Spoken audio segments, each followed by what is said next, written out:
Professeur Didier Raoult, peut-on faire un point sur les variants du SARS-CoV-2 et sur leur analyse? Alors, on a commencé à avoir des variants, c'est-à-dire dans les virus ARN, dans tout ce qui est vivant, et je pense que c'était une grande erreur des décisions stratégiques qui ont été prises, c'est d'oublier que les virus sont vivants. Les virus sont vivants. Ils changent sans arrêt, ils sont sélectionnés, ils s'adaptent. Les virus sont vivants. Ce pas des objets. D'accord. Si on comprend que ce pas des objets, on comprend que c'est une lutte qui est très longue, complexe, imprévue et pleine de surprises. Et donc il faut les surveiller. Il faut faire de la science plutôt que de parler sans arrêt. Il faut faire de la science. Et la science, pour comprendre ce que sont les virus, c'est de les séquencer.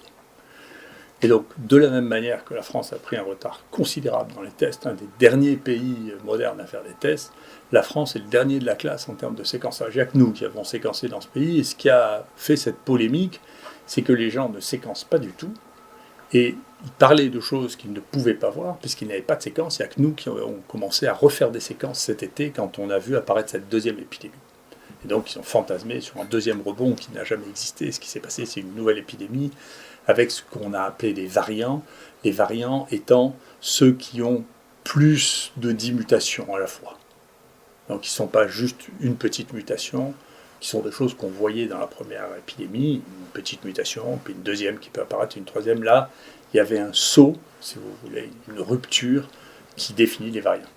Mais comment on peut les voir? Il faut faire des génomes. Alors il vient de sortir un papier, là, dans l'International Journal of Infectious Disease, qui comparait le nombre de séquences faites par le nombre de cas. Alors déjà, la France était très mal placée dans cette situation, puisque sur les 70 pays analysés, elle était 31e, et déjà derrière 4 pays africains, dont le Sénégal, la République du Congo, l'Égypte. Et puis nous, on a remis ça à jour, là, hier, avec mon ami Colson, et on a regardé, pour avoir une donnée plus fiable, on a regardé le nombre de morts identifiés par Covid et le nombre de séquences. Alors dans ces conditions, la France est 71e, derrière 18 pays africains. D'accord? Donc nous sommes tiers-mondisés dans ce domaine-là. Et si vous comptez que cette place est tempérée par le fait que nous avons fait plus d'un tiers des séquences ici à l'IHU, qui sont actuellement déposées au nom de la France, vous voyez l'état, le retard colossal scientifique que ce pays a. Et je voudrais faire une remarque à cette occasion. Vous savez, je suis un peu ennuyé que des gens qui se pensent du fait de leur fonction ou du fait qu'ils sont dans des associations avoir la possibilité de dire la science. Vous voyez, la SPIF qui m'a poursuivi, dont le président est Tatevin, et qui a dit que c'était affreux que je sois suivi par les Africains. Je voudrais vous dire une chose. À Rennes, où est M. Tatevin, il n'y a eu aucun virus séquencé. Moins qu'au Mali. Alors, il faudrait commencer maintenant à apprendre aux Français la modestie avec leurs partenaires. C'est insultant quand on ne sait même pas faire un génome, quand on ne sait même pas regarder un génome, de parler des gens qui travaillent avec nous d'une manière aussi insultante. Voilà. Et je pense que la SPIF représentera, si ces gens ne changent pas, non pas la langue française, mais une partie de l'hexagone métropolitain français, et non pas nos alliés qu'on ne méprise pas comme ça. Est-ce qu'on peut analyser l'effet de l'épidémie sur la mortalité en France? Ah oui, on peut l'analyser, et c'est extrêmement intéressant. Alors, l'analyse que je fais, ça n'est que les chiffres de l'INSEE, mais l'INSEE ne les analyse pas comme moi, ni vos journaux, parce que vos journaux veulent vous foutre la trouille, et que moi je veux faire de la science. D'accord?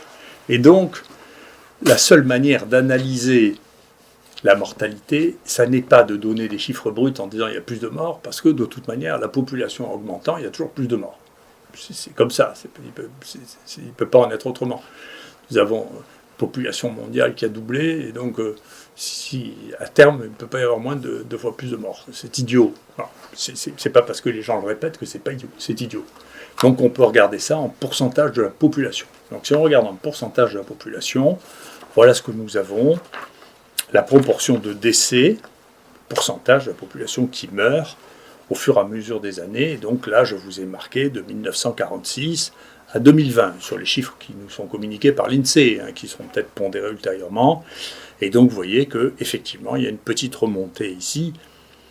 On n'a pas l'impression que ce soit... C'est pas Hiroshima, mais ça monte un peu ici. Alors une fois qu'on a dit ça, il serait bien, mais qu'est-ce qui s'est passé en même temps? Mais en même temps qu'il s'est passé ça, on a eu un vieillissement considérable de la population. Alors, bien sûr, si on fait de la science, pas de la communication alarmiste, on regarde une chose extrêmement simple, puisque j'ai eu l'occasion de vous le dire, la mortalité touche dans 80 à 90% des gens qui sont très âgés ou qui ont des pathologies associées épouvantables. Et donc, si on regarde la proportion de décès chez les patients qui ont plus de 75 ans, vous voyez qu'effectivement, il s'est passé quelque chose ici, en 2020. Il y a eu une surmortalité des gens de plus de 75 ans. Déjà, quand vous passez aux plus de 65 ans, qui inclut les plus de 65 ans, la différence est franchement moins notable, voyez-vous. Et si vous passez, ça c'est la surprise du jour, aux gens qui ont moins de 65 ans, il y a eu en 2020 moins de morts qu'en 2019, 1000 morts de moins. Ça, c'est la réalité, c'est pas de la fiction, c'est pas l'excitation, c'est pas une fake news. Les spécialistes des fake news, c'est ceux qui n'aiment pas les vraies nouvelles. C'est ce que j'ai appris avec le temps et à mes dépens. Et ça, ce sont tous les chiffres que tout le monde peut s'amuser à bidouiller, que vous allez tous retrouver sur le site, qui vous permettront de regarder les choses. Tout ça, ce sont des données entièrement officielles. Simplement, l'analyse n'est pas faite parce que l'analyse va à contre-courant de cette idée que nous sommes en train de vivre une apocalypse. Donc, il faut cibler les gens qui ont plus de 65 ans qui représentent un problème, et surtout ceux de plus de 75 ans. D'accord ? Il faut s'en occuper, il faut prendre les mesures. Il faudrait nous laisser, on a déjà déposé 2 projets de recherche pour traiter les gens dans les EHPAD qui ont été rejetés. Il faut pouvoir nous laisser travailler, parce que c'est un vrai domaine. Dans les EHPAD, la moyenne de la mortalité était de 28%. Eh bien, là, n'importe quel effort thérapeutique doit pouvoir amener à diminuer ça. Et puis ensuite, l'autre élément, en dehors de l'âge, c'était celui de l'endroit dans lequel vous vivez. Et là, vous voyez, c'est des données nationales aussi. Moi, je ne tripote rien. Vous voyez que la surmortalité dans l'Île-de-France était considérable à côté des autres zones de France. Donc, si vous étiez âgé, si vous étiez parisien, bien sûr, eh bien, vous aviez un danger beaucoup plus important que les autres. Voilà. Donc ça, c'est de la réalité. Au bout d'un an, on peut réfléchir. Jusqu'à présent, déroulement d'une épidémie, à part les faux prophètes qui savent ce qui se passe avant que ça se passe, avec une maladie nouvelle dont personne ne sait comment ça va se dérouler, et qui se trompent toujours. À part ça, la seule manière de faire une analyse, c'est de regarder ce qui s'est passé, et d'en faire une analyse objective, fouillée, sans émotion, en prenant les chiffres qui sont vérifiables, et d'essayer d'en tirer des données. Quelle évaluation peut-on faire des mesures sociales qui peuvent être prises pour lutter contre le Covid ?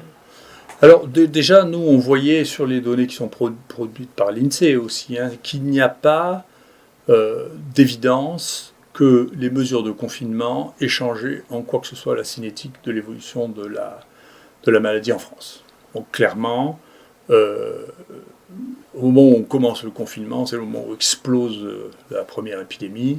Quand on commence le confinement dans la deuxième épidémie, ça ne change rien. Il y a un aspect ondulatoire qui est indépendant des mesures sociales. Mais mieux que ça, l'homme qui est le plus connu au monde sur le mode des analyses épidémiologiques, et ça à Stanford, qui s'appelle Onidis. Ioannidis. Je vous montrerai comment on repère que les gens sont les stars mondiales en regardant les citations, le nombre de citations qu'ils ont et leur H-factor. Et vous voyez, il compare les différents pays, bien qu'ils soient américains, il inclut la France qui a pris des mesures contraignantes en regardant, voilà, comment a fait la Corée, comment a fait la France, l'Espagne, etc.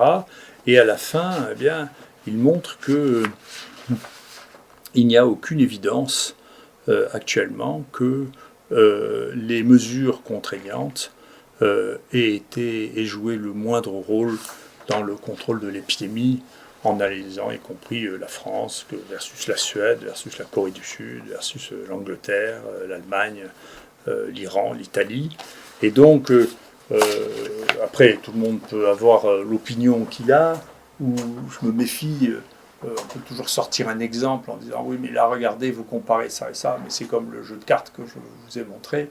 On choisit ce qu'on veut, sauf que après, si on fait une analyse massive des données, on voit ce qu'est la réalité.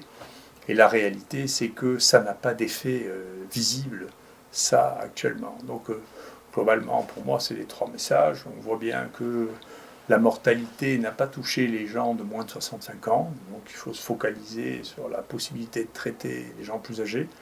En particulier, il faut essayer de mettre quelque chose en place pour les EHPAD qui soient beaucoup plus actifs que ce que nous avons fait jusqu'à maintenant, y compris en utilisant des outils technologiques modernes de surveillance, des constantes vitales. Il faut arrêter d'affoler la population et être prudent avec les mesures restrictives qui quand même relèvent de plus en plus de l'idéologie ou de l'opinion que de la réalité. Et enfin, il faudra